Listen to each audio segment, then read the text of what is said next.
அதே மாதிரி SOTR states own revenue அது வெர்சஸ் GSDPயில் கொலாப்ஸ் ஆயிடுச்சுன்னு சொல்கிறாங்க. 5.95% 5.45% வந்தாங்க. இதுக்கும் இந்த லீக்கேஜஸ் தான் காரணம் என்று சொன்னாங்க. அதுக்கு நான் பதில் சொல்லியிருக்கேன். அது அதிமுக ஆட்சியிலே அது குறைந்திருந்தது. 2011 வந்து பார்த்திங்கன்னா கலைஞர் அவர்கள் ஆட்சியை விட்டு போகும்போது 7.9 இருந்தது. 2021 எடப்பாடி அவர்கள் ஆட்சி விட்டு போகும்போது 7.9 அது 5.46 வந்தது. நம்ம ஆட்சியில் பார்த்திங்கன்னா SOTR ரேஷியோ வந்து 6.33 வந்தது. ஆனாலும் இப்போது நீங்கள் சொல்வதை போல் 5.45 அது வருவதற்கு என்ன காரணம்? GST ரேஷனலைசேஷனில் வரக்கூடிய இந்த பிரச்சனைகளை நான் ஏற்கனவே உங்களுக்கு சொல்லியிருக்கேன். ஒன்றிய அரசு பெருமளவில் GST வரி விகிதங்களில் மாற்றங்களை கொண்டு வந்தது. அப்படி மாற்றங்களை கொண்டு வருகிற போது பொருட்களில் ஒரு பாயின்சி வரும் என்று அவர்கள் எதிர்பார்த்தார்கள்.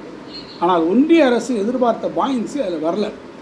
எனவே பொருள்களுடைய விற்பனையில் ஒரு மாபெரும் சரிவு வந்து அது GST டாக்ஸேஷனில் நமக்கு பாதிச்சிருக்கு. நான் ஏற்கனவே சொன்னதைப் போல் இந்த பாதிப்பு தமிழ்நாட்டுக்கு மட்டுமல்ல, கர்நாடகாவில் பாதித்திருக்கிறது, குஜராத்திலே பாதித்திருக்கிறது, எல்லா இடத்துலையுமே அது பாதித்திருக்கிறது. எனவே இதில் ஒன்றும் பெரிய இதே கிடையாது. அதில் ஏதோ ஒரு பெரிய ஓப்பன் சீக்ரெட் என்று சொன்னார்கள். இது எந்த ஓப்பன் சீக்ரெட் என்பதை இதில் எதுவும் கிடையாது. இது GST ரேஷனலைசேஷனில் வரக்கூடிய இஷ்யூ.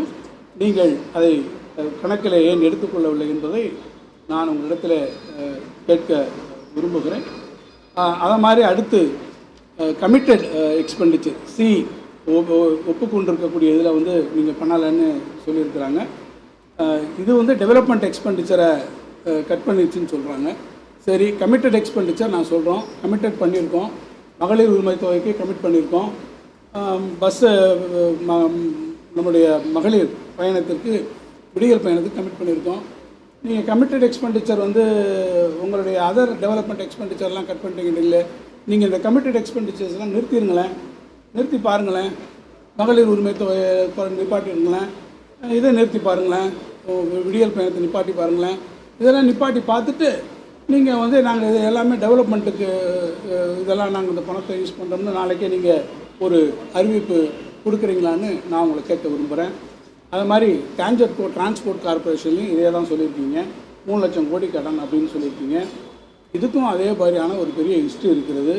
8,844 கோடி ரூபா கடன் 2011 திராவிட முன்னேற்ற கழக ஆட்சியில் இருந்தது. 39,884 கோடி ரூபா டிரான்ஸ்போர்ட் கடனாக அன்றைக்கு 2021 இருந்தது.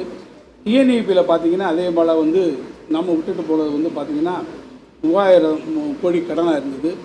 திருப்பி நம்ம ஆட்சி பொறுப்புக்கு வரும்போது, அதிமுக பீரியட் முடிஞ்சு வரும்போது 1,35,000 கோடி அது கடனாக இருந்தது.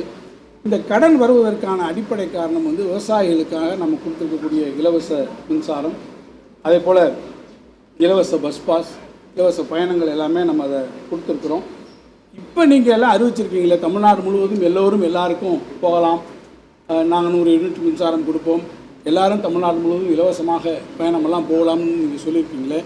இந்த திட்டங்களை எல்லாத்தையும் நீங்களும் அதெல்லாம் நிறைவேற்றிட்டு இந்த பொதுத்துறை நிறுவனங்களில் எவ்வளவு கடனை நீங்கள் குறைச்சிருக்கீங்கன்னு நீங்கள் சொன்னால் தேவலாமாக இருக்கும் என்பதையும் நான் இந்த நேரத்தில் தெரிவித்துக் கொள்ள விரும்புகிறேன். எனவே நான் பொதுவாக உங்களிடத்தில் சொல்ல விரும்புவது ஒன்று தான். இந்த ஆட்சியை பொறுத்தமட்டில் நான் அவர்கள் எழுப்பியிருக்கக்கூடிய சில முக்கியமான ஒரு 6-7 பாயிண்ட் என்று சொல்லியிருப்பதற்கு நான் இன்றைக்கி என்னுடைய விளக்கங்களையும் தெளிவுகளையும் வினாக்களையும் நான் எழுப்பியிருக்கிறேன். நீங்கள் சொல்லியிருக்கக்கூடிய இந்த உங்களுடைய திட்டங்களையெல்லாம் நிறைவேற்றுவதற்கு உங்களுக்கும் பெரிய அளவில் பணம் தேவைப்படும். என்னுடைய ஒரு சராசரியான எஸ்டிமேட்டை வந்து கிட்டத்தட்ட ஏறத்தாழ 6 லட்சம் கோடி ரூபா இது உங்களுக்கு தேவைப்படும் என்று நான் நினைக்கிறேன்.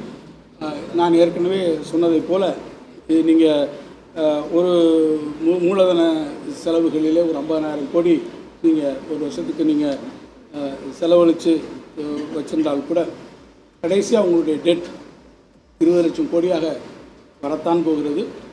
அந்த காட்சியும் தமிழ்நாட்டு மக்கள் உங்களுடைய ஆட்சியில் பார்க்கத்தான் போகிறார்கள். எனவே இந்த கடன் என்பது ஏதோ நான் தொடர்ச்சியாக சொல்கிறேன், கடன் என்பதை பேசிக் பப்ளிக் ஃபினான்ஸ் இருக்கக்கூடியவர்கள் கடன் என்பதை ஒரு டூல் ஆஃப் ஃபினான்ஸாகத்தான் நீங்கள் பார்க்க வேண்டும். நான் தொடர்ச்சியாக எவ்வளவோ நலத்திட்டங்கள் இருக்கிறது, எவ்வளவோ வேறு பல திட்டங்கள் இருக்கிறது.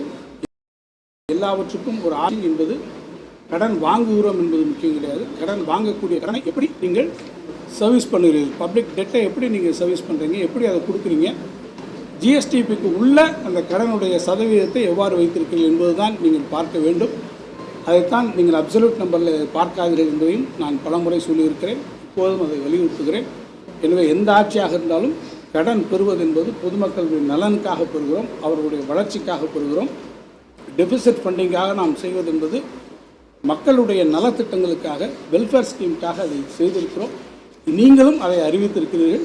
அதை அறிவித்ததை நிறைவேற்றுவதற்கு உங்களுக்கும் அந்த பணம் தேவைப்படும். அவற்றை எவ்வாறு நீங்கள் நிறைவேற்றுங்கள் என்பதை நாம் பொறுத்திருந்து பார்க்கலாம்.